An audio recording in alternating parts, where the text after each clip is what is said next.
Alright, it's my turn to deliver the 8 chapters material about common test techniques. Start from the definitions of test techniques. The first definition is stated by Hughes in 2003, eliciting behavior from candidates that will tell us about their language abilities.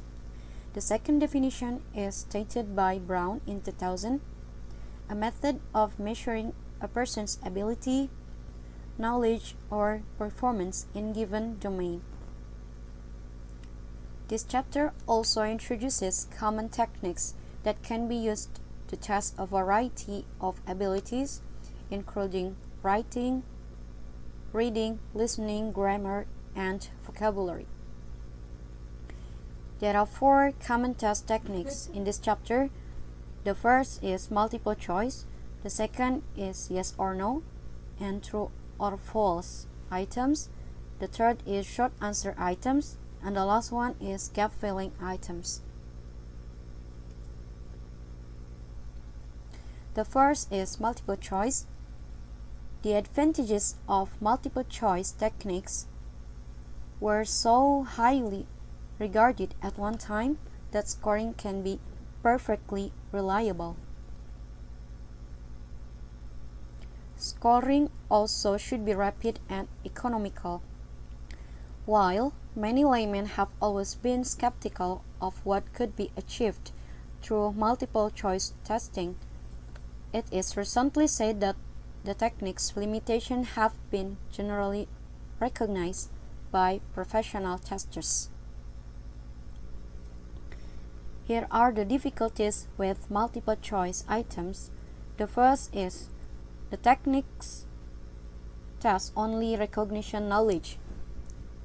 If there is a lack of fit between candidates' productive and receptive skills, then the performance on a multiple choice test may give a quite inaccurate picture of their ability.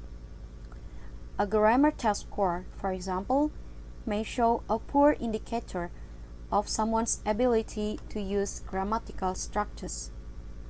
The person who can identify the correct response in the item above may not be able to produce the correct form when they are speaking or writing. The second is guessing may have a considerable but unknowable effect on test scores. We assume that the guessing answer could be correct or incorrect in a certain chance.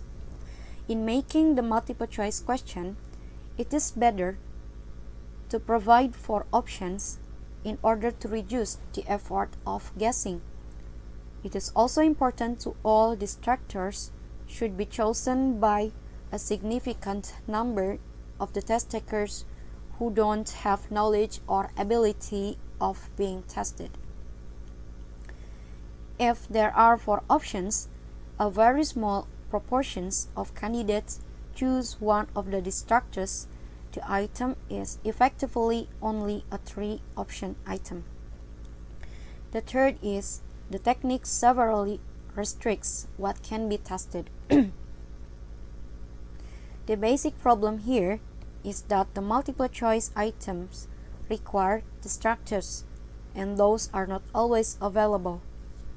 In a grammar test, it may not be possible to find 3 or 4 possible alternatives to the correct structure. The result is often that the command of what may be an important structure is simply not tested. The fourth is, it is very difficult to write successful items.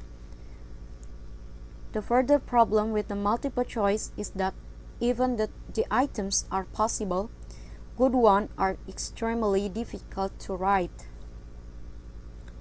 The amount of work and expertise needed to prepare good multiple choice, even they got obstacle with the technique of formulating questions.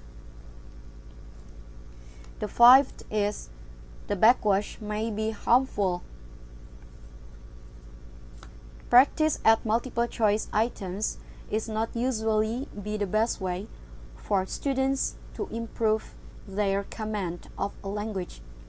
There is a danger that practice for the test will have a harmful effect on learning and teaching. And the last one is cheating may be facilitated. The fact that the response on a multiple choice test are so simple that makes the test takers easy to communicate to the others verbally. Here are the examples of the multiple choice questions. There is a stem and a number of options. One of the options is correct, the others become distractors. And this is another example from the reading test. The number 2 is yes or no and true or false items. The items in which the test taker has merely to choose between yes or no and between true and false. This item is sometimes modified by requiring test takers to provide a reason for their choice.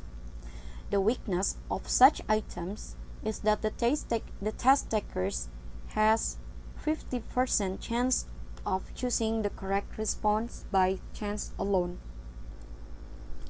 Here is the examples of the questions from true or false.